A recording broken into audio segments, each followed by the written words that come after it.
Medical Assistant NCMA Practice Test.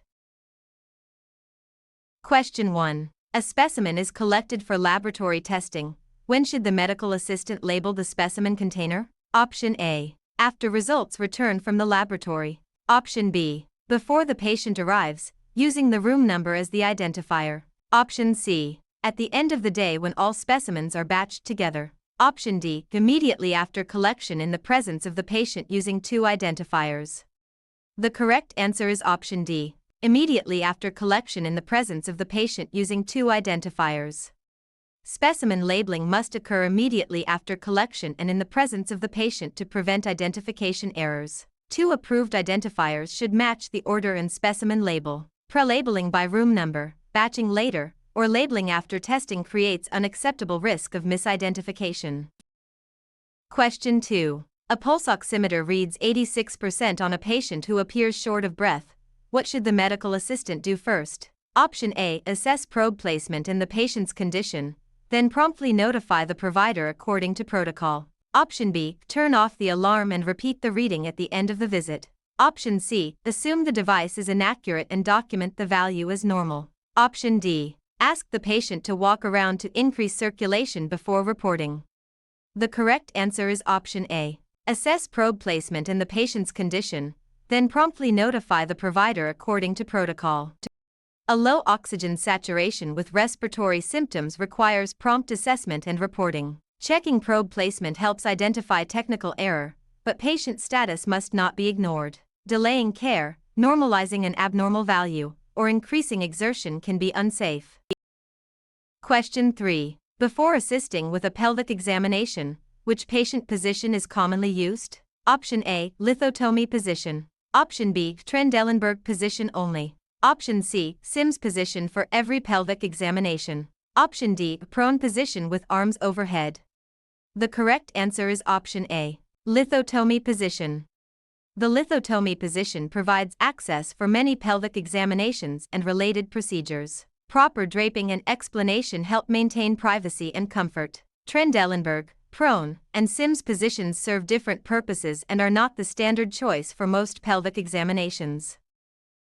Question 4. A patient suspected of having active tuberculosis arrives coughing in the waiting area. Which action is most appropriate? Option A. Place the patient near the front desk so staff can observe symptoms. Option B. Ask the patient to wait outside until the provider is ready. Option C. Place a surgical mask on the patient and move the patient to an appropriate airborne isolation area if available. Option D. Apply only clean gloves and continue routine rooming procedures. The correct answer is option C. Place a surgical mask on the patient and move the patient to an appropriate airborne isolation area if available.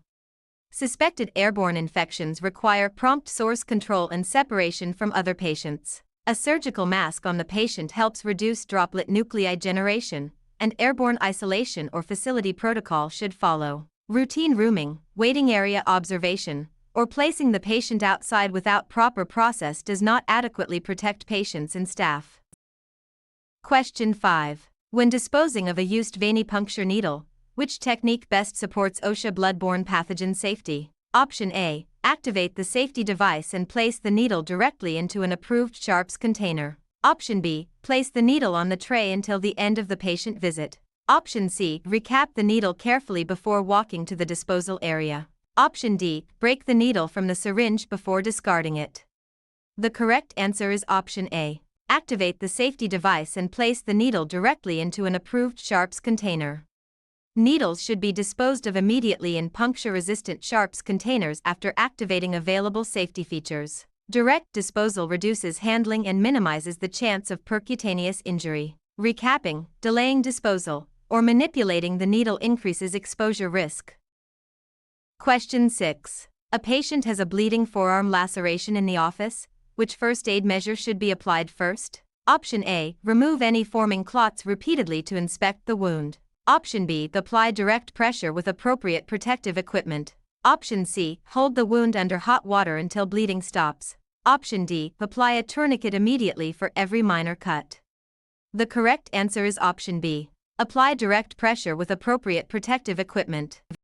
Direct pressure is the initial first aid measure for most external bleeding and should be performed using standard precautions. It helps control bleeding while additional care is arranged. Repeated clot removal, hot water, or routine tourniquet use for minor wounds can worsen injury or be inappropriate. Question 7. When handling controlled substances in the medical office, which practice is expected?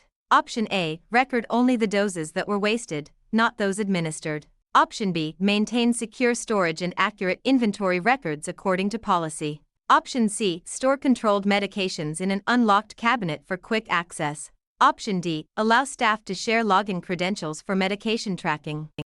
The correct answer is option B. Maintain secure storage and accurate inventory records according to policy.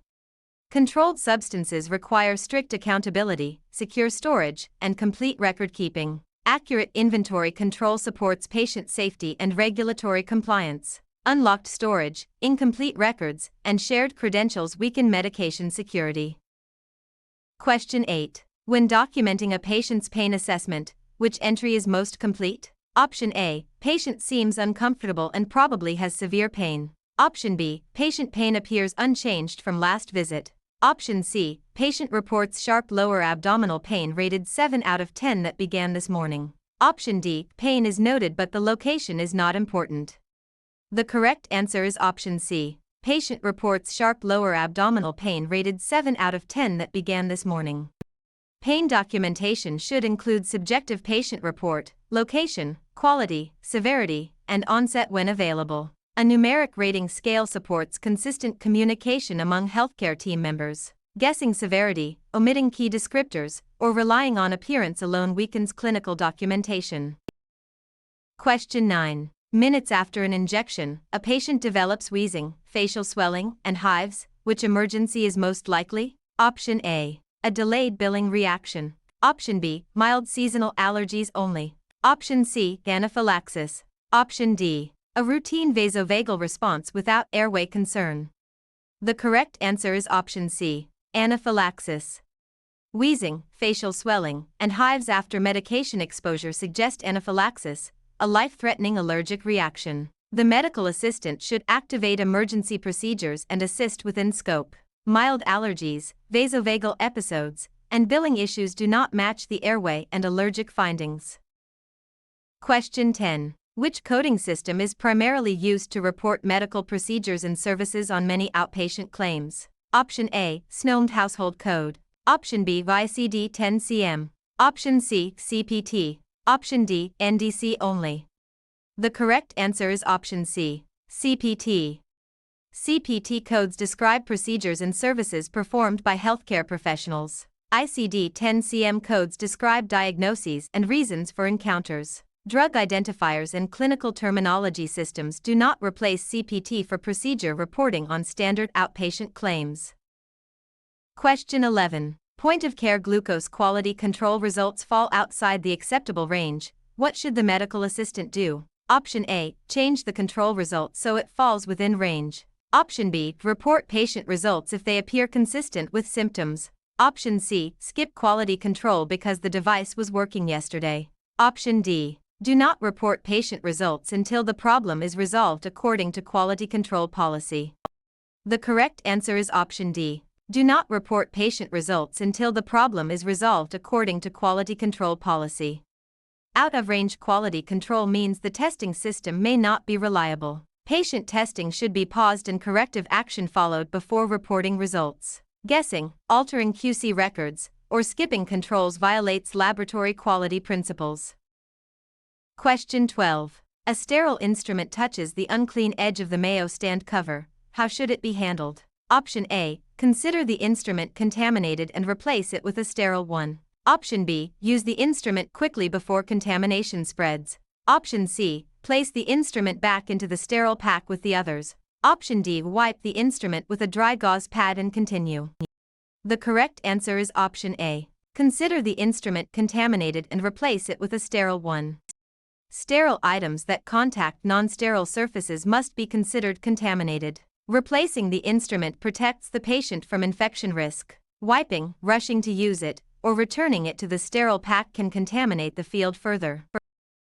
Question 13. A patient asks for a copy of records to send to a new specialist. What should the medical assistant verify before release? Option A. That the patient pays the full account balance before any records are released. Option B. That the specialist personally calls the front desk without written details. Option C. That the release follows facility policy and any required authorization is complete. Option D. That only verbal permission from a neighbor has been obtained. The correct answer is option C. That the release follows facility policy and any required authorization is complete.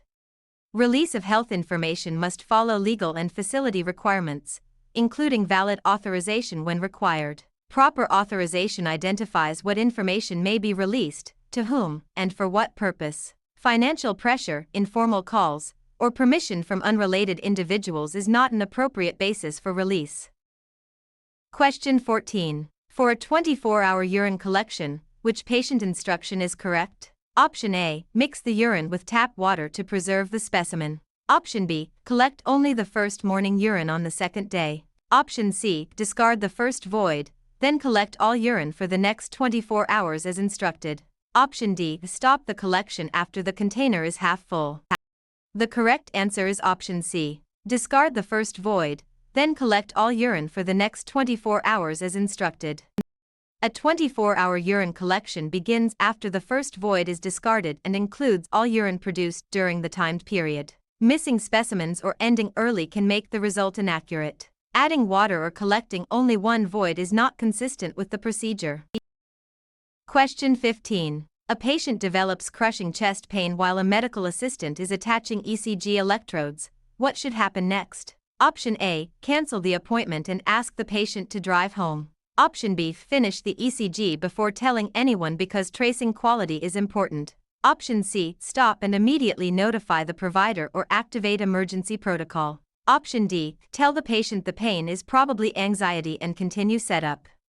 The correct answer is option C. Stop and immediately notify the provider or activate emergency protocol.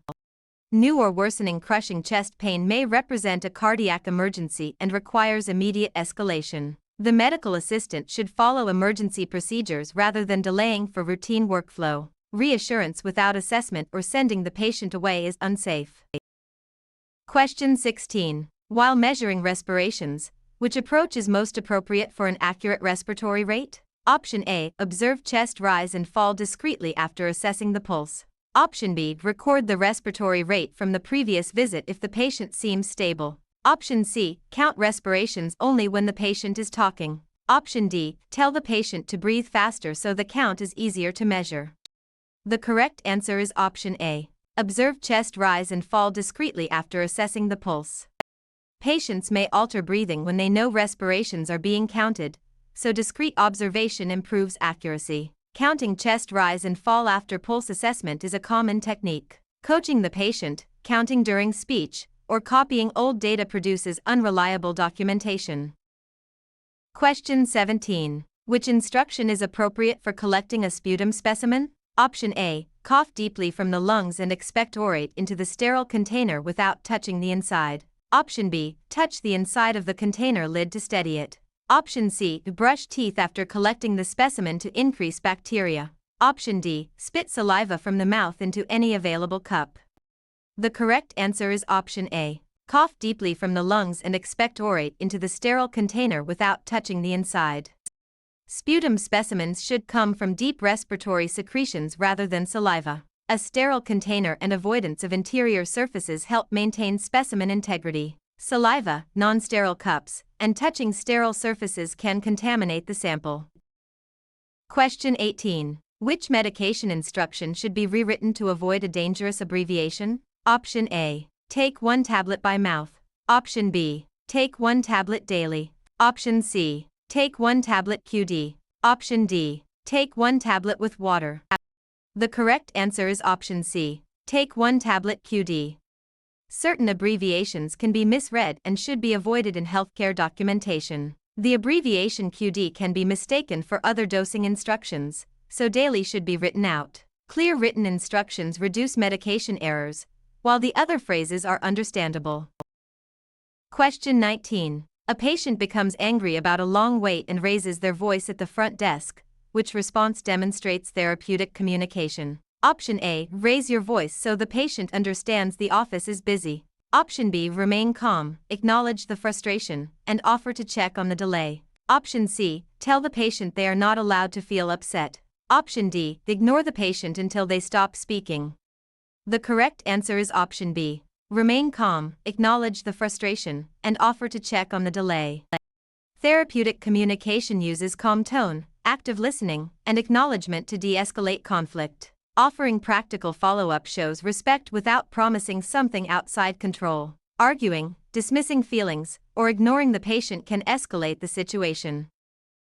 Question 20. Which statement best distinguishes an adverse drug reaction from an expected side effect? Option A. An adverse reaction is always the intended therapeutic effect of a drug. Option B. An adverse reaction is an unintended harmful response that may require intervention. Option C. A side effect means the medication label was read incorrectly. Option D. A side effect can occur only when the wrong patient receives a medication.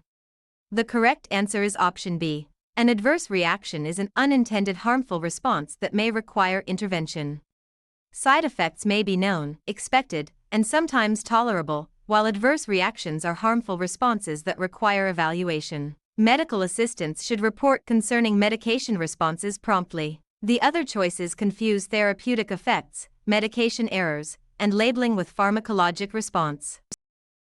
Question 21. When collecting a throat culture, where should the swab be directed for the best specimen? Option A. The outside surface of the tongue after the patient drinks water. Option B. The inner cheek only. Option C. The front teeth and lips. Option D. The tonsillar area and posterior pharynx while avoiding the tongue and cheeks. The correct answer is option D. The tonsillar area and posterior pharynx while avoiding the tongue and cheeks. A throat culture should sample the areas most likely to contain the suspected organism, typically the tonsillar region and posterior pharynx. Avoiding the tongue and cheeks reduces contamination with oral flora. Swabbing teeth, lips, cheek, or tongue surface is less likely to yield a useful diagnostic specimen. Question 22. After explaining home blood pressure monitoring, which technique best confirms patient understanding? Option A. Document understanding without speaking to the patient. Option B. Ask the patient to demonstrate or describe the steps in their own words. Option C. Give only written instructions and end the visit immediately. Option D. Ask, "Do you understand?" and assume a nod means mastery. The correct answer is option B. Ask the patient to demonstrate or describe the steps in their own words. Teachback asks patients to restate or demonstrate instructions, allowing the healthcare team to identify misunderstandings. It is more reliable than yes or no questions. Written materials are helpful but should not replace confirming comprehension when education is provided. Question 23. While removing contaminated gloves, which technique helps prevent contamination of the hands? Option A. Pull both gloves off by the fingertips and place them on the counter. Option B. Wash the gloves with soap and water before removing them. Option C. Grasp the outside of one glove near the wrist, peel it off inside out, and remove the second glove without touching the contaminated exterior. Option D. Snap the gloves off quickly to avoid contact with the skin. The correct answer is option C. Grasp the outside of one glove near the wrist, peel it off inside out, and remove the second glove without touching the contaminated exterior. Glove removal should keep contaminated exterior surfaces away from the skin. Peeling gloves inside out and handling the second glove from the clean interior reduces self-contamination. Washing reusable gloves, snapping gloves, or setting contaminated gloves on surfaces spreads microorganisms. Question 24. An automated external defibrillator arrives during a cardiac arrest response. What should the medical assistant do if trained? Option A. Turn on the AED, attach pads correctly, and follow the device prompts. Option B. Place AED pads over medication patches without checking the skin. Option C. Wait to use the AED until the patient regains consciousness. Option D. Use the AED only after all emergency responders leave the room. The correct answer is option A. Turn on the AED, attach pads correctly, and follow the device prompts. AEDs are designed to guide trained rescuers through rhythm analysis and shock delivery when indicated. Prompt use with correct pad placement improves the response to sudden cardiac arrest. Waiting unnecessarily or placing pads incorrectly can reduce effectiveness and safety.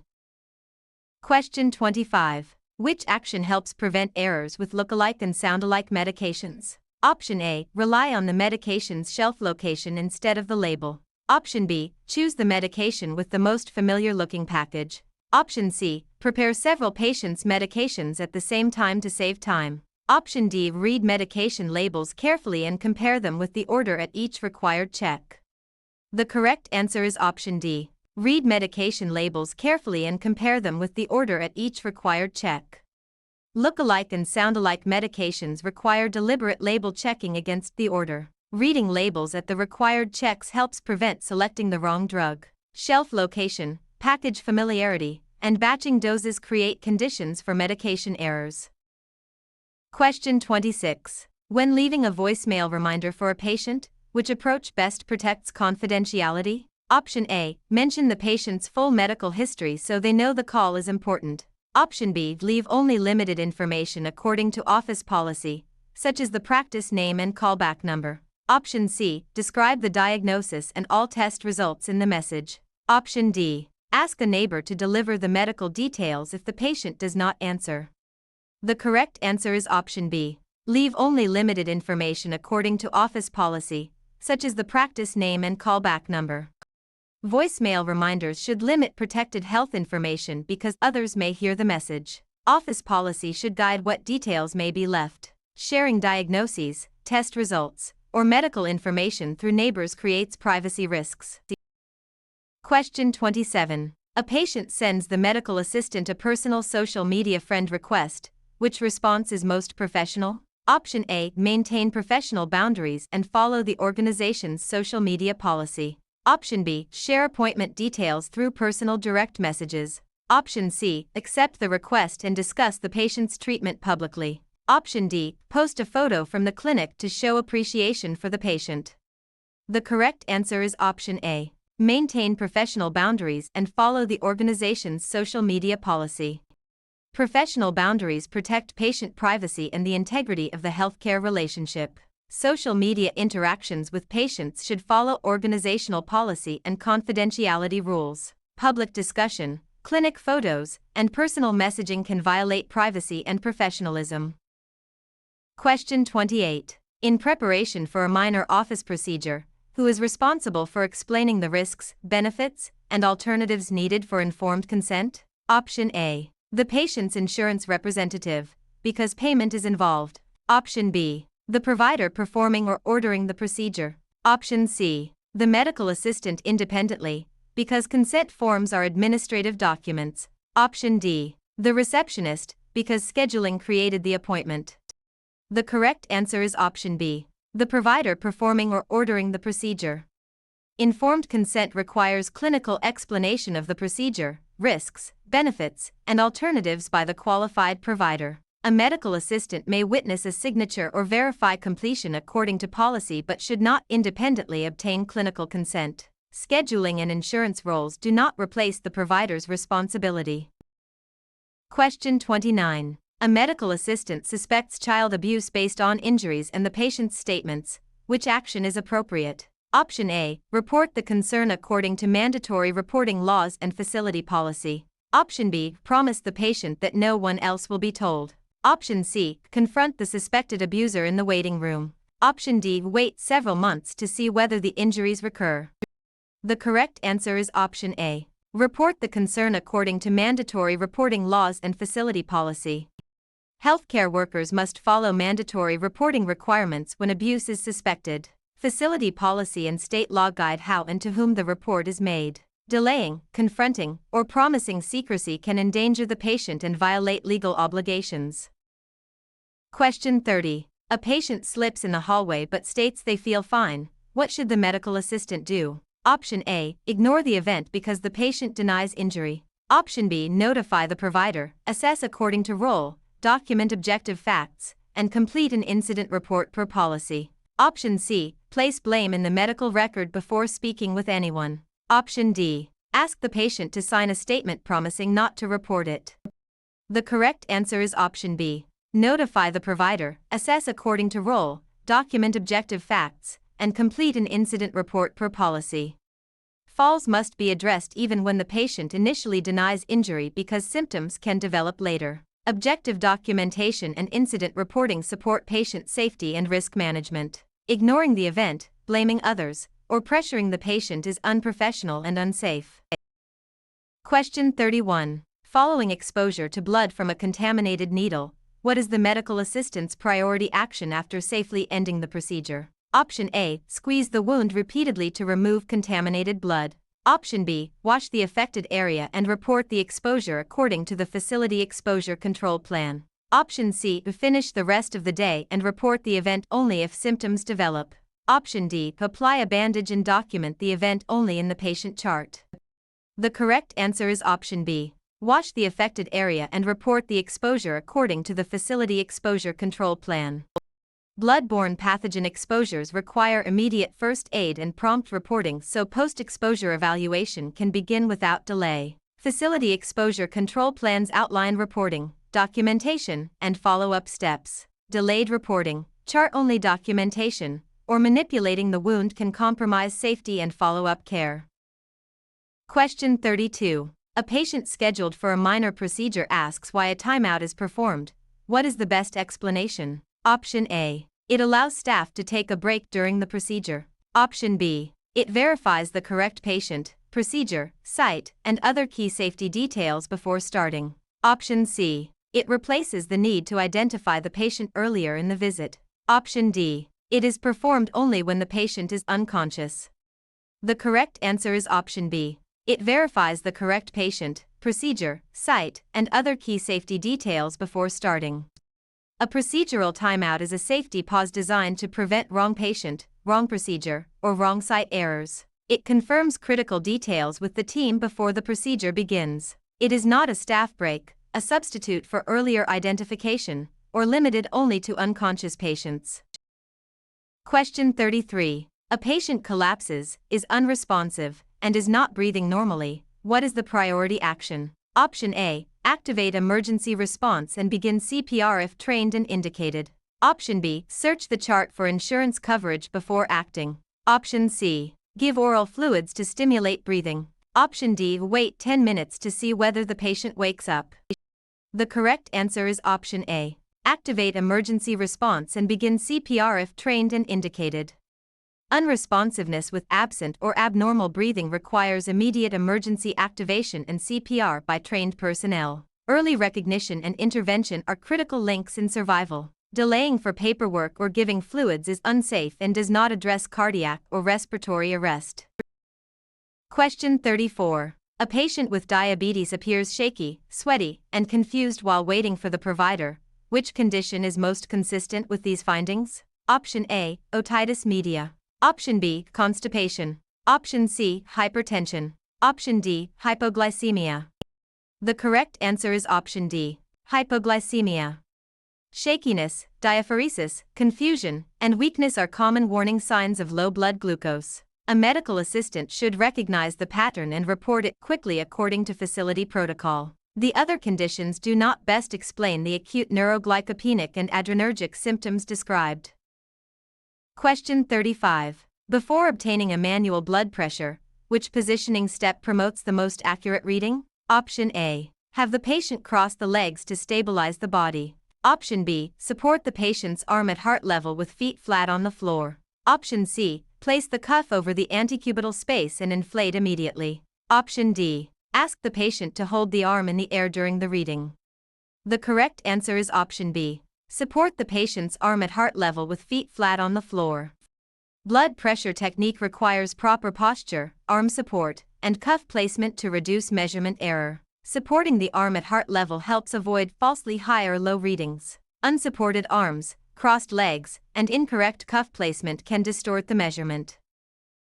Question 36. Before giving an ordered injection, the patient states, "I had hives after this medicine last year." What should the medical assistant do? Option A. Proceed because hives are not relevant to medication safety. Option B. Document the statement after administering the injection. Option C. Hold the medication and notify the provider for further instructions. Option D. Give half of the dose to see whether symptoms occur.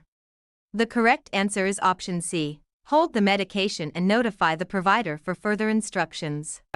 A history of hives after a medication may indicate an allergic reaction and must be addressed before administration. The safest action is to stop and notify the provider rather than proceeding. Reducing the dose, ignoring the report, or documenting after administration does not protect the patient.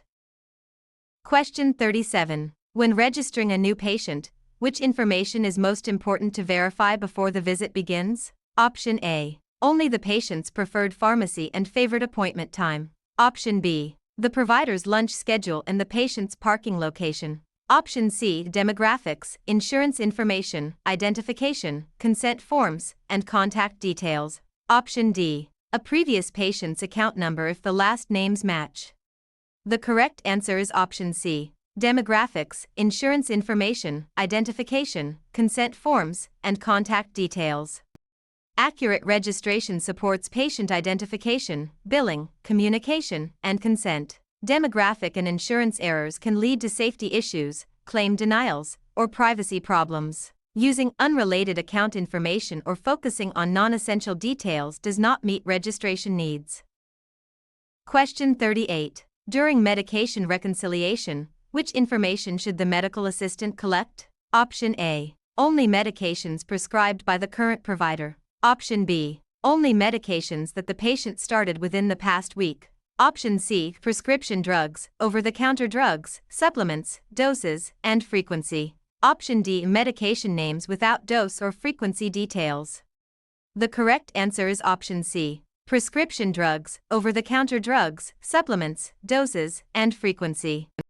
Medication reconciliation compares a complete medication list with the current record to identify discrepancies. Prescription medications, over-the-counter products, supplements, doses, and frequency all matter for safety. Limited or incomplete lists can miss interactions, duplications, or adherence problems. Question 39. A claim is denied because the subscriber identification number is invalid. Which action should be taken? Option A. Ignore the denial because payers correct all errors automatically. Option B. Bill a different patient with a similar name. Option C. Verify the insurance information with the patient, correct the claim, and resubmit if appropriate. Option D. Change the date of service to make the claim look newer. The correct answer is option C. Verify the insurance information with the patient, correct the claim, and resubmit if appropriate. Claim denials related to demographic or insurance errors should be researched and corrected using accurate information. Verification with the patient and payer records helps prevent repeat denials. Altering dates or billing another patient is improper and potentially fraudulent.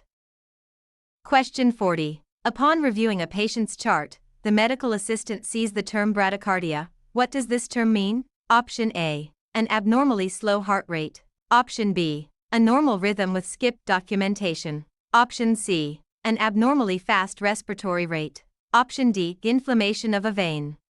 The correct answer is option A. An abnormally slow heart rate.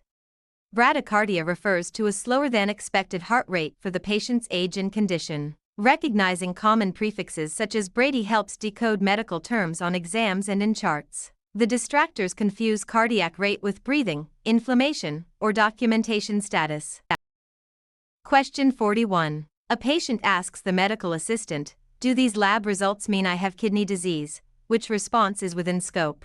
Option A. Explain that the provider will interpret the results and offer to relay the question promptly. Option B. Post the results in the waiting room for comparison with others. Option C. Tell the patient to stop taking all medications immediately. Option D. Diagnose the condition based on the abnormal value.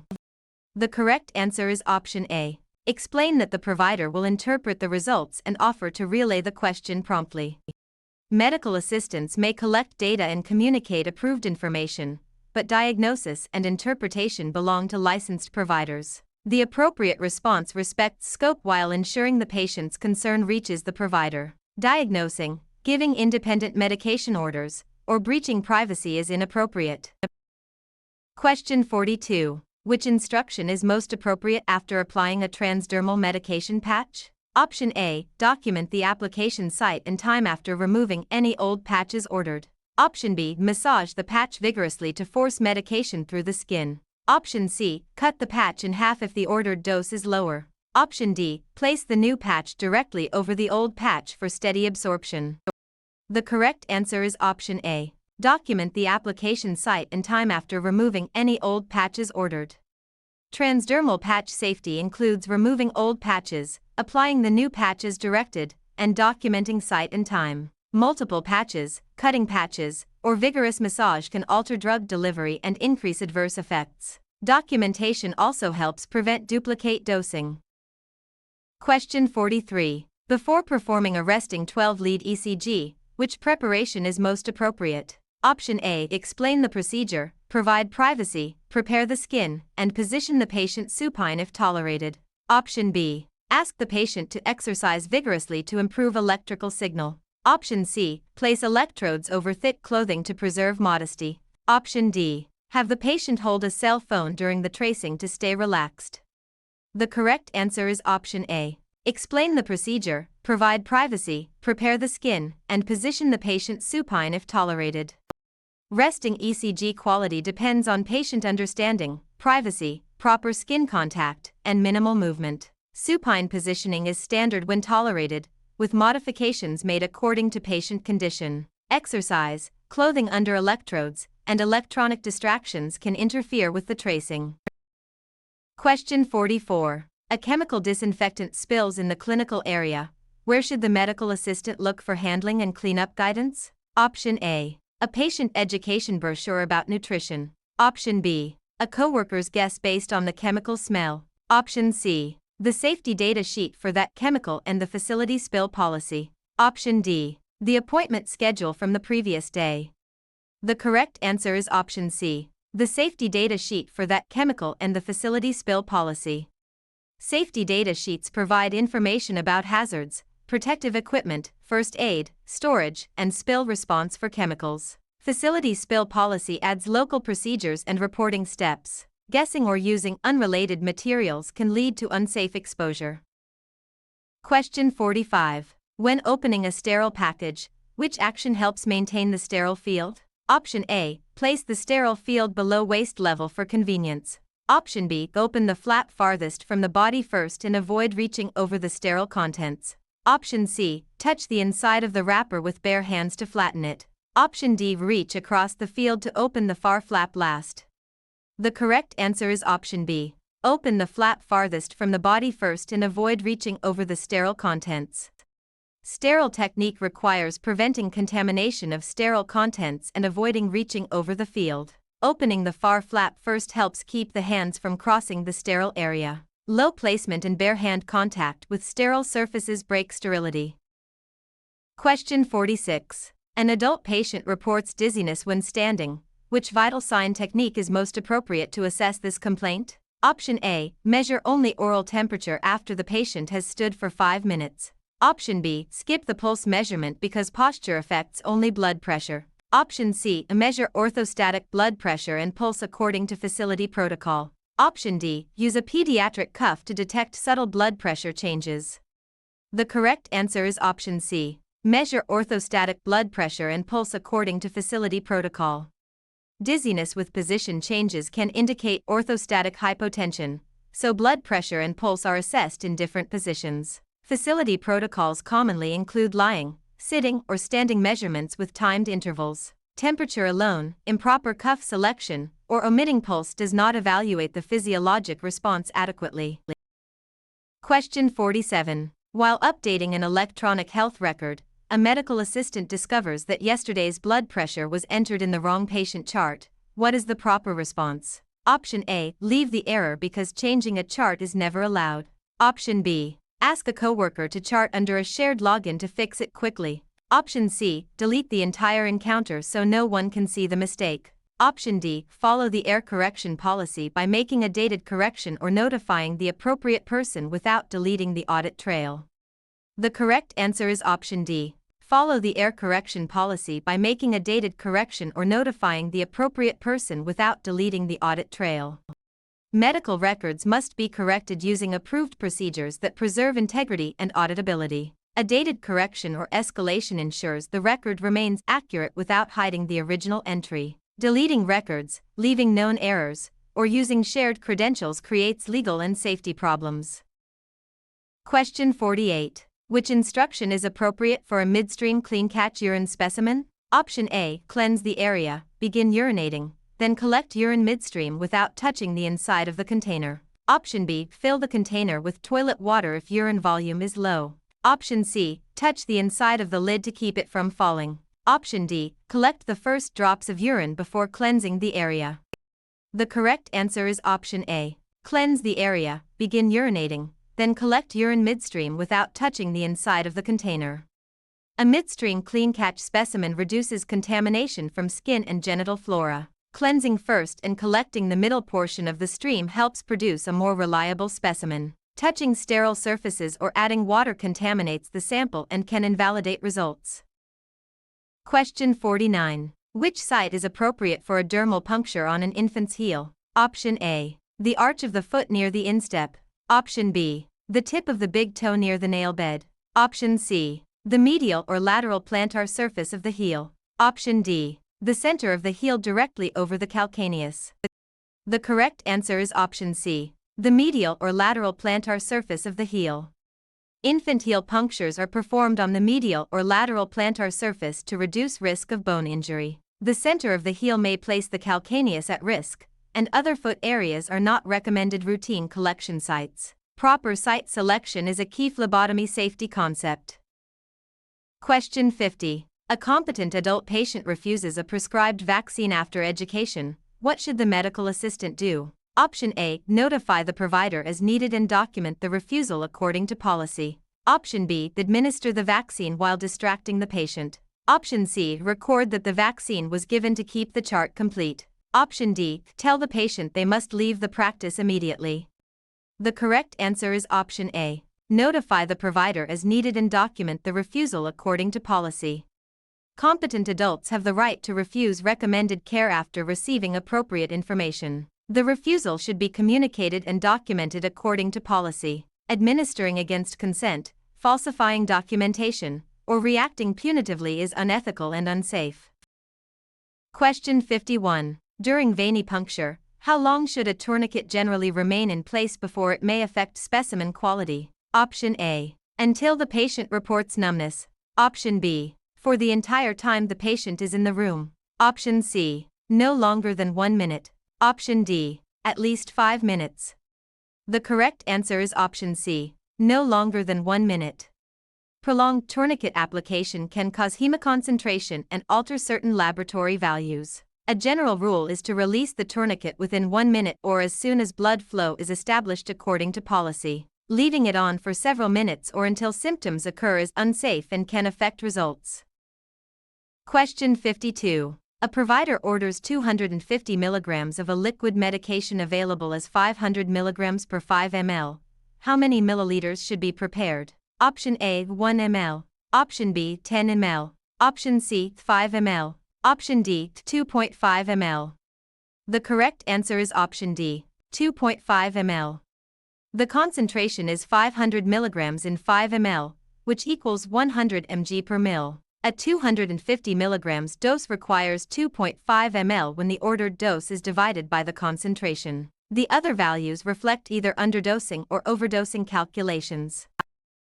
Question 53. Prior to administering medication under provider order, which safety practice should the medical assistant perform? Option A. Ask another patient in the room to confirm the medication name. Option B. Skip allergy review when the medication was prescribed today. Option C. Administer the medication first and document only if a reaction occurs. Option D. Verify the patient, medication, dose, route, time, and documentation requirements. The correct answer is option D. Verify the patient, medication, dose, route, time, and documentation requirements. Medication administration safety depends on verifying the rights of medication administration before the dose is given. Patient identity, drug, dose, route, timing, and documentation must align with the order and policy. Delayed documentation, unreliable identifiers, and skipped allergy checks increase the risk of medication error. Question 54. Which information is part of a complete social history during patient intake? Option A. A coworker's guess about the patient's habits. Option B. The provider's personal opinion of the patient. Option C. Only the patient's current insurance deductible. Option D. Tobacco use, alcohol use, occupation, exercise, and relevant living situation. The correct answer is option D. Tobacco use, alcohol use, occupation, exercise, and relevant living situation. Social history documents lifestyle and environmental factors that can affect health. Tobacco, alcohol, occupation, activity, and living situation may influence screening, counseling, and care planning. Insurance information and unsupported opinions are not substitutes for patient-reported social history. Question 55. A patient requests an appointment reminder by email. What should the medical assistant consider first? Option A. Using a personal email account because it is faster. Option B. Including another patient's appointment time as a comparison. Option C. Office policy, patient communication preferences, and privacy safeguards for electronic messages. Option D. Sending detailed diagnoses in the subject line for clarity. The correct answer is option C. Office policy, patient communication preferences, and privacy safeguards for electronic messages. Electronic reminders must follow office policy and protect patient privacy. Patient preferences and secure communication practices should be documented when required. Personal accounts, detailed diagnoses in subject lines, and other patients' information create privacy risks. Question 56. A referral is most likely needed when which situation occurs? Option A. The patient changes an email address in the portal. Option B. The provider asks for a clean examination table. Option C. A managed care plan requires approval for the patient to see a specialist. Option D. The patient wants a printed after-visit summary. The correct answer is option C. A managed care plan requires approval for the patient to see a specialist. Referrals are commonly required by certain insurance plans before specialty care is covered. The medical assistant may help coordinate paperwork, scheduling, and documentation under office policy. Portal changes, visit summaries, and room turnover are not referral situations. Question 57. Which primary function is associated with the kidneys? Option A. Filtering blood and helping regulate fluid and electrolyte balance. Option B. Exchanging oxygen and carbon dioxide in the alveoli. Option C. Pumping oxygenated blood to the body. Option D. Producing bile for fat digestion. The correct answer is option A. Filtering blood and helping regulate fluid and electrolyte balance. The kidneys remove wastes from the blood and help regulate water, electrolytes, and acid-base balance. These functions explain why urine tests and renal-related conditions are common in medical assisting. The distractors describe functions of the liver or gallbladder, heart, and lungs. Question 58. According to standard precautions, which assumption should guide a medical assistant when handling blood and body fluid specimens? Option A. Only specimens from patients with known infections require protective handling. Option B. Gloves are unnecessary when the patient appears healthy and afebrile. Option C. Body fluids are infectious only when visible blood is present. Option D. All blood and certain body fluids should be treated as potentially infectious. The correct answer is option D. All blood and certain body fluids should be treated as potentially infectious. Standard precautions require healthcare workers to apply infection control practices to all patients regardless of diagnosis or appearance. Treating blood and certain body fluids as potentially infectious reduces occupational exposure risk. The other choices rely on assumptions about the patient or the specimen and can lead to unsafe practice. Question 59. Which action is most appropriate when a medical assistant receives a verbal order from a provider in an urgent situation? Option A. Change the order to what seems easier to perform. Option B. Tell the patient to remember the order instead of charting it. Option C. Ignore the order because verbal communication is never used. Option D. Repeat the order back for confirmation and document it according to policy. The correct answer is option D. Repeat the order back for confirmation and document it according to policy. Read back or repeat back helps confirm accuracy when verbal orders are permitted by policy. Proper documentation and authentication requirements protect patient safety and legal integrity. Altering, failing to document, or automatically ignoring permitted urgent orders can create errors. Question 60. Which observation requires immediate attention after obtaining vital signs on an adult patient? Option A, respiratory rate of 16 breaths per minute without distress. Option B, oral temperature of 98.6 degrees Fahrenheit after resting. Option C, pulse of 72 beats per minute with regular rhythm. Option D, blood pressure of 190/122 mmHg with severe headache. The correct answer is option D, blood pressure of 190/122 mmHg with severe headache. Severely elevated blood pressure with symptoms may signal a hypertensive emergency and requires prompt provider notification. Normal temperature, respiratory rate, and pulse findings do not carry the same urgent risk. Medical assistants should report abnormal findings and follow emergency protocols rather than independently diagnosing or treating. Question 61. A patient brings an advance directive to the office. What is the purpose of this document? Option A, to communicate the patient's wishes for healthcare decisions if the patient cannot speak for themselves. Option B, to authorize the medical assistant to prescribe medication. Option C, to replace all consent forms for every future procedure. Option D, to guarantee that insurance will pay every claim. The correct answer is option A, to communicate the patient's wishes for healthcare decisions if the patient cannot speak for themselves. Advance directives document patient preferences or decision-makers for future healthcare situations when capacity is impaired. They support patient autonomy and guide the healthcare team. They do not determine insurance payment, expand medical assistant scope, or eliminate procedure-specific consent requirements.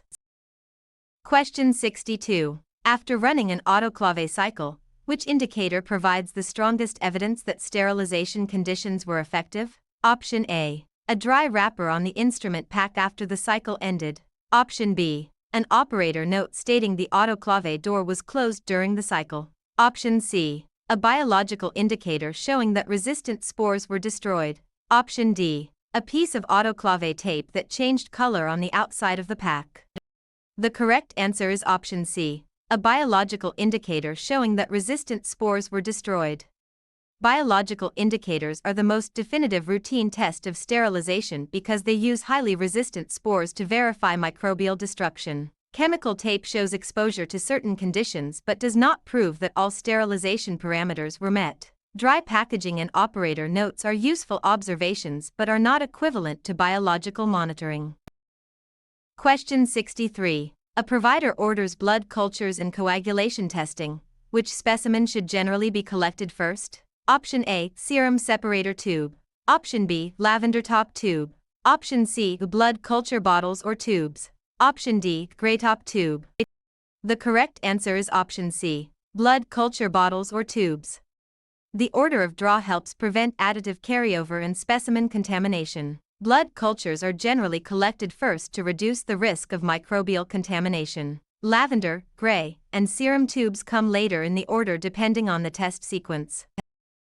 Question 64. During venipuncture, a patient becomes pale, diaphoretic, and says they feel faint. What should the medical assistant do first? Option A, remove the needle safely, activate the safety device, and protect the patient from injury. Option B, tell the patient to stand and walk around quickly. Option C, continue drawing blood because the tube is almost full. Option D, leave the patient alone to get a glass of water. The correct answer is option A. Remove the needle safely, activate the safety device, and protect the patient from injury.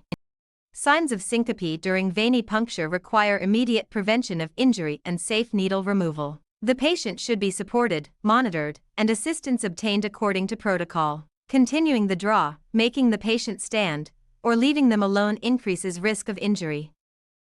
Question 65. To maintain patient confidentiality, which HIPAA principle should guide disclosure of protected health information? Option A, discuss patient information in public areas if no names are used. Option B, release records to an employer whenever the employer requests them. Option C, use or disclose only the minimum necessary information for the intended purpose. Option D, share full records whenever another staff member is curious. The correct answer is option C. Use or disclose only the minimum necessary information for the intended purpose. The minimum necessary standard limits access and disclosure to what is needed for a specific task. This protects patient privacy while allowing appropriate healthcare operations. Curiosity access, public discussion, and unauthorized employer release violate confidentiality expectations. Question 66. A healthcare provider requests an apical pulse on a patient with an irregular radial pulse. How should the medical assistant obtain it? Option A. Listen over the cardiac apex for a full minute with a stethoscope. Option B. Palpate the carotid artery while the patient is standing. Option C. Estimate the pulse rate from the pulse oximeter waveform only. Option D. Count the radial pulse for 15 seconds and multiply by 4. The correct answer is option A. Listen over the cardiac apex for a full minute with a stethoscope. An irregular pulse requires a full minute assessment to capture rate and rhythm accurately. The apical pulse is auscultated at the cardiac apex rather than estimated from a peripheral pulse or device alone. Short counts and carotid palpation are less appropriate for this clinical need. Question 67. Which organ produces insulin to help regulate blood glucose levels? Option A. Gallbladder. Option B. Appendix. Option C. Spleen. Option D. Pancreas. The correct answer is option D. Pancreas. The pancreas contains endocrine cells that produce insulin, a hormone essential for glucose regulation. This concept is frequently tested because diabetes care is common in ambulatory settings. The spleen, gallbladder, and appendix do not have insulin production as their primary function. Question 68. In a fire emergency, what does the acronym RACE commonly remind healthcare workers to do? Option A. Remove, apply, clean, and educate. Option B. Read, assess, code, and enter the fire area. Option C. Rescue, alarm, contain, and extinguish or evacuate. Option D. Run, assemble, call, and exit without closing doors. The correct answer is option C. Rescue, alarm, contain, and extinguish or evacuate.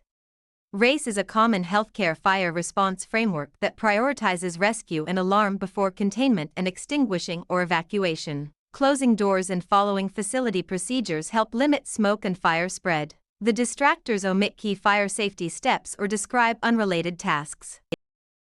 Question 69. When preparing a patient for an examination, which action promotes both safety and dignity? Option A. Explain what clothing to remove, provide a drape, and leave the room while the patient changes if appropriate. Option B. Ask the patient to undress in the waiting area to save time. Option C. Leave the door open so staff can enter quickly. Option D. Assume the patient knows what to remove without instructions.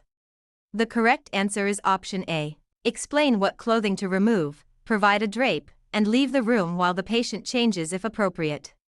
Clear instructions, privacy, and draping help patients feel respected and prepared for examination. These steps also reduce confusion and support efficient clinical workflow. Open doors, unclear directions, or exposing the patient publicly violates dignity and privacy. Question 70. An older adult becomes dizzy while stepping off the examination table. What should the medical assistant do? Option A. Leave the room to find the provider without supporting the patient. Option B. Assist the patient to a safe seated or lying position and call for help if needed. Option C. Document normal gait without asking any questions. Option D. Encourage the patient to keep walking to improve balance. The correct answer is option B. Assist the patient to a safe seated or lying position and call for help if needed.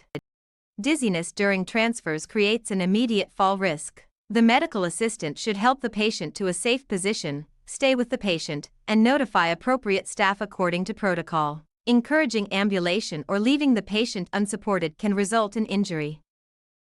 Question 71. The suffix itis in the term dermatitis indicates which meaning? Option A. Hardening.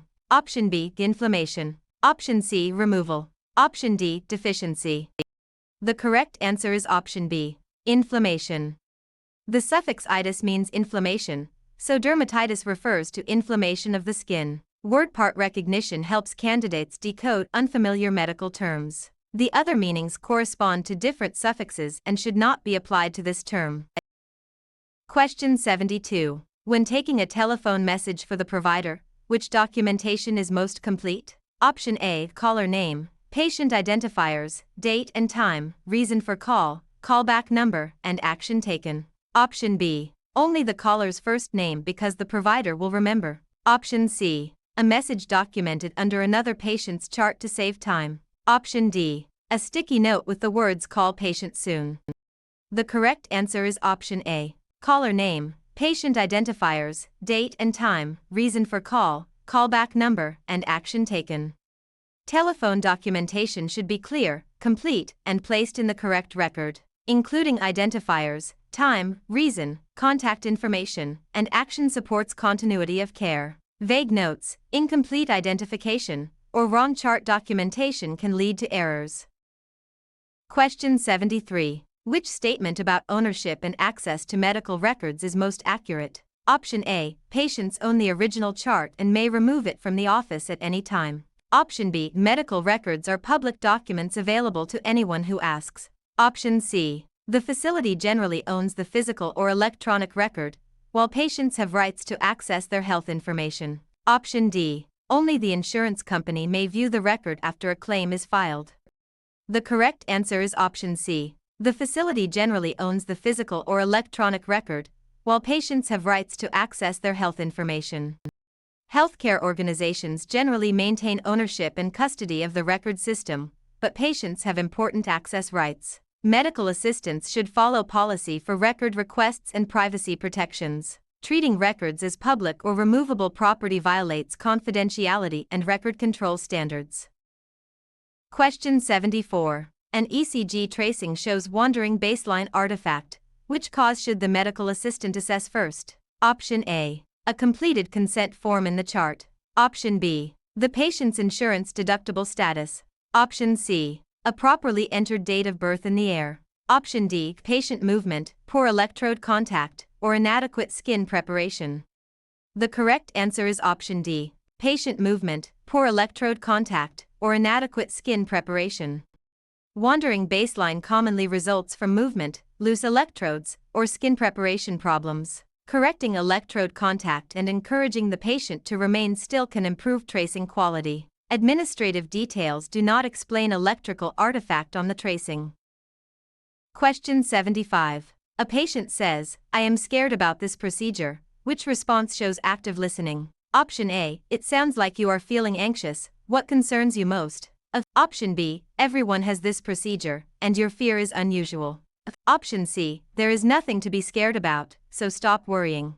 Option D. The provider is busy, so we need to move quickly. The correct answer is option A. It sounds like you are feeling anxious. What concerns you most?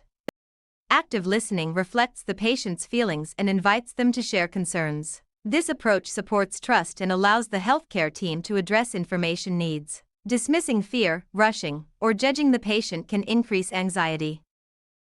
Question 76. A patient misses a scheduled appointment without calling. Which action supports proper office procedure? Option A. Post about the missed appointment on social media. Option B. Document the no-show and follow the practice policy for follow-up.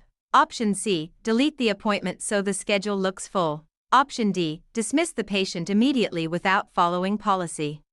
The correct answer is option B. Document the no-show and follow the practice policy for follow-up. No-shows should be documented and managed consistently according to office policy. Follow-up may involve contacting the patient, rescheduling, or applying an established fee policy when appropriate. Deleting records, public posting, or immediate dismissal without due process is inappropriate. Question 77. Which scheduling method groups similar appointments, such as physicals or injections, into designated time periods? Option A. Wave scheduling only for emergencies. Option B. Alphabetical scheduling by last name. Option C. Double booking every patient. Option D. Cluster scheduling.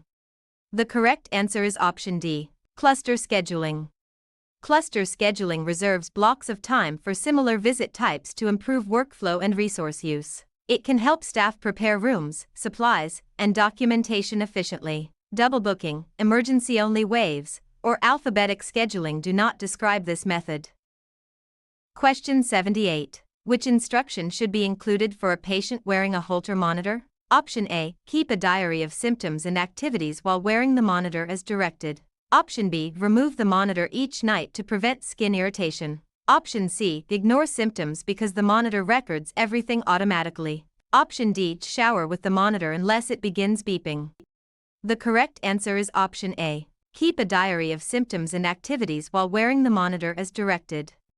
A Holter monitor records cardiac electrical activity over an extended period, and a diary helps correlate symptoms with rhythm changes. Patients should follow instructions about keeping electrodes attached and avoiding water unless the device is approved for it. Removing the device or failing to document symptoms can reduce diagnostic value.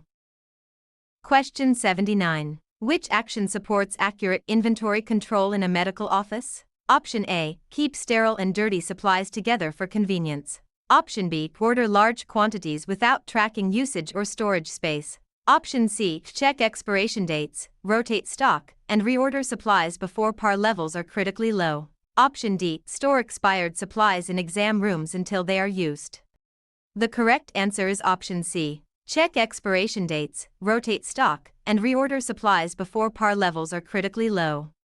Inventory control ensures that safe, unexpired supplies are available when needed. Rotating stock and monitoring par levels reduce waste and prevent shortages. Using expired supplies, overordering blindly, or mixing clean and dirty supplies can affect safety and cost.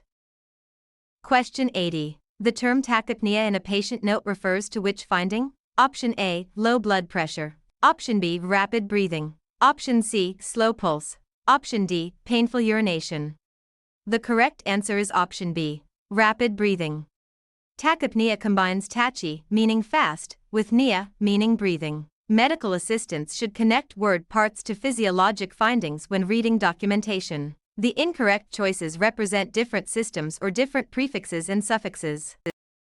Question 81. After selecting a blood pressure cuff for an adult patient, which finding indicates the cuff size is appropriate? Option A. The cuff bladder covers only a small portion of the upper arm. Option B. The bladder encircles most of the upper arm and the cuff fits snugly at heart level. Option C. The cuff is loose enough to slide down the forearm during inflation. Option D. The cuff is placed over thick clothing to improve patient comfort. The correct answer is option B. The bladder encircles most of the upper arm and the cuff fits snugly at heart level. Accurate blood pressure measurement depends on using a properly sized cuff and positioning the arm at heart level. A cuff that is too small can overestimate the reading, while a loose or misplaced cuff can produce unreliable results. Clothing under the cuff interferes with sound transmission and compression. Question 82. During a patient encounter, a medical assistant notices visible soil on both hands after removing gloves. Which action should be taken before seeing the next patient? Option A. Wipe the hands with a dry paper towel and continue patient care. Option B. Wash hands with soap and water using proper friction and drying technique. Option C. Apply alcohol-based hand rub until the hands feel dry. Option D. Put on a new pair of gloves without additional hand hygiene. The correct answer is option B. Wash hands with soap and water using proper friction and drying technique. Hand hygiene is the foundation of infection prevention, but alcohol-based rubs are not the preferred method when hands are visibly soiled. Soap, water, friction, and thorough drying physically remove organic material and microorganisms. Gloves do not replace hand hygiene, and dry wiping does not provide adequate microbial removal. Question 83. During a telephone triage call, an adult patient reports crushing chest pain and shortness of breath. Which response is most appropriate? Option A. Follow emergency protocol and direct the patient to call emergency medical services immediately. Option B. Tell the patient to take a friend's medication and call back tomorrow. Option C. Advise the patient to drive alone to the office for evaluation. Option D. Schedule the patient for the next routine opening in 2 weeks. The correct answer is option A. Follow emergency protocol and direct the patient to call emergency medical services immediately. Chest pain with shortness of breath can indicate a life-threatening emergency. Medical assistants should follow written protocols and direct activation of emergency services rather than delaying care. Scheduling routine visits, encouraging self-transport, or suggesting another person's medication is unsafe and outside scope. Question 84. When communicating with a patient who has hearing difficulty, which approach is most appropriate? Option A. Assume the patient cannot participate in the conversation. Option B. Shout from another room to make words louder. Option C. Cover your mouth so the patient focuses on sound only. Option D. Face the patient, speak clearly at a moderate pace, and reduce background noise. The correct answer is option D. Face the patient, speak clearly at a moderate pace, and reduce background noise. Patients with hearing difficulty often benefit from seeing the speaker's face and having background noise reduced. Clear speech at a moderate pace supports understanding without being disrespectful. Shouting, covering the mouth, or excluding the patient impairs communication. Question 85. Which statement best describes the purpose of a patient portal? Option A. It allows secure patient access to selected health information and communication tools. Option B. It allows any visitor to edit another patient's chart. Option C. It replaces all emergency services and after-hours instructions. Option D. It is used only to advertise unrelated products. The correct answer is option A. It allows secure patient access to selected health information and communication tools. Patient portals provide secure access to selected records, messages, appointments, and sometimes results or education materials. They support engagement while maintaining authentication and privacy controls. Public editing, emergency replacement, and unrelated advertising do not reflect portal purpose. Question 86. Which practice best protects an electronic health record from unauthorized access? Option A. Use individual login credentials and lock the workstation when leaving it unattended. Option B. Keep the chart open all day in a public hallway. Option C. Share one team password so everyone can work faster. Option D. Write passwords on a note attached to the monitor. The correct answer is option A. Use individual login credentials and lock the workstation when leaving it unattended. Air access must be traceable to individual users and protected from unauthorized viewing. Locking workstations and safeguarding passwords support HIPAA compliance and audit integrity. Shared credentials, open screens, and visible passwords defeat access controls.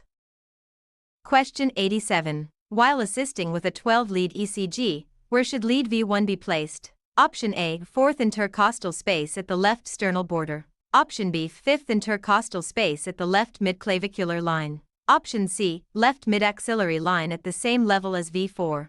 Option D. A fourth intercostal space at the right sternal border. The correct answer is option D. Fourth intercostal space at the right sternal border. Correct precordial lead placement is essential for accurate ECG interpretation. Lead V1 is placed at the fourth intercostal space on the right sternal border. The other sites correspond to different chest leads or general placement landmarks. Question 88. Which action can contribute to hemolysis of a blood specimen? Option A. Using the correct needle size for the vein. Option B. Allowing the antiseptic to dry before needle insertion. Option C. Vigorously shaking the tube after collection. Option D. Gently inverting an additive tube as recommended. The correct answer is option C. Vigorously shaking the tube after collection. Hemolysis occurs when red blood cells rupture, and vigorous shaking can damage cells. Additive tubes should be gently inverted the recommended number of times rather than shaken. Allowing antiseptic to dry and choosing an appropriate needle size supports specimen quality. Question 89. At checkout, a patient's insurance card lists a $25 copayment. What does this usually mean? Option A. The patient has no financial responsibility for any service. Option B. The provider must write off every charge automatically. Option C. The patient owes a fixed amount for the covered visit according to the plan. Option D. The amount is paid only after the annual deductible is audited by the IRS. The correct answer is option C. The patient owes a fixed amount for the covered visit according to the plan. A copayment is a set amount the patient pays for a covered service, often collected at the time of visit. It differs from deductible and coinsurance amounts. The other choices misrepresent patient responsibility and insurance payment rules. Question 90. A patient with limited English proficiency arrives with a minor child who offers to interpret. What is the best action? Option A. Use the child for all interpretation because it is convenient. Option B. Speak louder in English until the patient nods. Option C. Arrange for a qualified medical interpreter according to facility policy. Option D. Skip the history because communication will take too long. The correct answer is option C. Arrange for a qualified medical interpreter according to facility policy. Qualified medical interpreters improve accuracy, privacy, and informed communication. Minor children should not be used routinely for medical interpretation because of accuracy and ethical concerns. Skipping communication or speaking louder does not overcome language barriers. Question 91. A sharps container in an examination room is filled past the marked fill line. What should the medical assistant do? Option A. Remove several syringes and place them into a biohazard bag. Option B. Continue using the container until the lid can no longer close. Option C. Stop using the container and follow facility policy for safe replacement. Option D. Push the contents down to create more space for additional needles. The correct answer is option C. Stop using the container and follow facility policy for safe replacement. Sharps containers must not be overfilled because protruding sharps increase the risk of needle stick injury. The container should be taken out of use and replaced using the facility's safety procedure. Compressing, removing, or continuing to add sharps creates avoidable exposure hazards. Question 92. Which test is an example of a CLIA-waived point-of-care test commonly performed in ambulatory care? Option A. Surgical pathology diagnosis by microscopy. Option B. Manual blood bank cross-matching for transfusion. Option C. Rapid urine pregnancy test performed according to manufacturer instructions. Option D. Complex tissue biopsy interpretation. The correct answer is option C. Rapid urine pregnancy test performed according to manufacturer instructions. CLIA-waived tests are simple tests with a low risk of erroneous results when performed exactly as directed. Rapid urine pregnancy testing is a common example in medical offices. Complex diagnostic interpretation and blood bank procedures exceed the waived testing level. Question 93. Before scheduling a procedure that requires payer approval, what administrative step is often needed? Option A. Obtain prior authorization according to the insurance plan requirements. Option B. Submit a claim after the procedure and hope the plan pays. Option C. Tell the patient insurance rules never apply to outpatient care. Option D. Change the diagnosis code to guarantee payment. The correct answer is option A. Obtain prior authorization according to the insurance plan requirements. Some insurance plans require prior authorization before certain procedures, medications, or services. Completing this step helps reduce denials and informs the patient about coverage requirements. Changing codes improperly or ignoring plan rules can create compliance and payment problems. Question 94. Which patient should generally receive the earliest available urgent appointment or emergency direction based on office protocol? Option A. A patient asking for routine vaccine records. Option B. A patient calling to update a mailing address. Option C. A patient requesting an annual wellness visit next month. Option D. A patient reporting sudden facial drooping and arm weakness. The correct answer is option D. A patient reporting sudden facial drooping and arm weakness. Sudden facial drooping and arm weakness can indicate a stroke and require immediate escalation according to protocol. Scheduling decisions should prioritize potentially life-threatening symptoms. Routine wellness visits, record requests, and address updates do not require the same urgency. Question 95. During an extremity examination, which statement correctly uses the term distal? Option A. The wrist is distal to the elbow. Option B. The shoulder is distal to the wrist. Option C. The upper arm is distal to the hand. Option D. The elbow is distal to the fingers. The correct answer is option A. The wrist is distal to the elbow. Distal means farther from the point of attachment or origin of a body part. On the upper limb, the wrist is farther from the trunk than the elbow. The other statements reverse the directional relationship. Question 96. Which finding is most consistent with shock and should be reported immediately? Option A. A healed scar from surgery years ago. Option B. Cool clammy skin, rapid weak pulse, and confusion. Option C. Steady gait and normal skin color after resting. Option D. Mild hunger before a scheduled lunch break. The correct answer is option B. Cool clammy skin, rapid weak pulse, and confusion. Shock involves inadequate tissue perfusion and can present with cool clammy skin, weak rapid pulse, altered mental status, and low blood pressure. Immediate escalation is needed because shock can deteriorate quickly. The other findings do not indicate acute circulatory failure. Question 97. A lavender top tube is commonly associated with which additive and test type? Option A. No additive for urinalysis. Option B. EDTA for hematology testing such as a complete blood count. Option C. Sodium citrate for coagulation testing only. Option D. Heparin for blood cultures. The correct answer is option B. EDTA for hematology testing such as a complete blood count.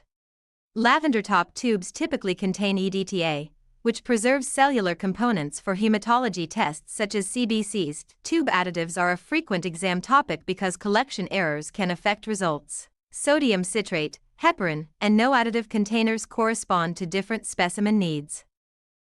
Question 98. A provider orders a wound culture from a draining lesion. Which collection principle is most appropriate? Option A. Use a cotton swab that was stored loose in a desk drawer. Option B. Collect the specimen after applying topical antiseptic into the wound unless directed. Option C. Swab only intact skin several inches away from the lesion. Option D. Collect the specimen from the area indicated by the provider using sterile technique before contaminating the site. The correct answer is option D. Collect the specimen from the area indicated by the provider using sterile technique before contaminating the site. Wound cultures require a representative specimen collected with sterile supplies and proper technique. The collection site and timing should follow the provider order and facility procedure. Sampling unrelated skin, using non-sterile supplies, or applying antiseptic before collection can reduce organism recovery. Question 99. Which statement best describes an explanation of benefits? Option A. A prescription label listing medication side effects. Option B. A laboratory report confirming specimen integrity. Option C. A legal document naming a healthcare proxy. Option D. A payer document showing how a claim was processed, including allowed amounts and patient responsibility.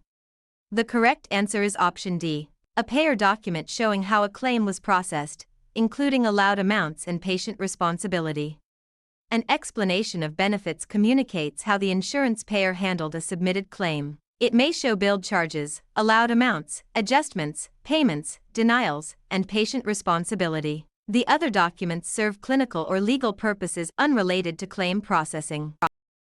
Question 100. When creating a written business letter from a medical office, which element is most important for professionalism? Option A. Unverified patient details copied from memory. Option B. Clear purpose, correct grammar, accurate patient information, and appropriate confidentiality safeguards. Option C. Casual slang so the message sounds friendly. Option D. Visible diagnosis details on the outside of the envelope. The correct answer is option B. Clear purpose, correct grammar, accurate patient information, and appropriate confidentiality safeguards. Professional written communication should be accurate, clear, and privacy-conscious. Grammar and formatting affect credibility, while patient identifiers and health information must be handled carefully. Slang, unverified details, or exposed confidential information undermines professionalism and privacy.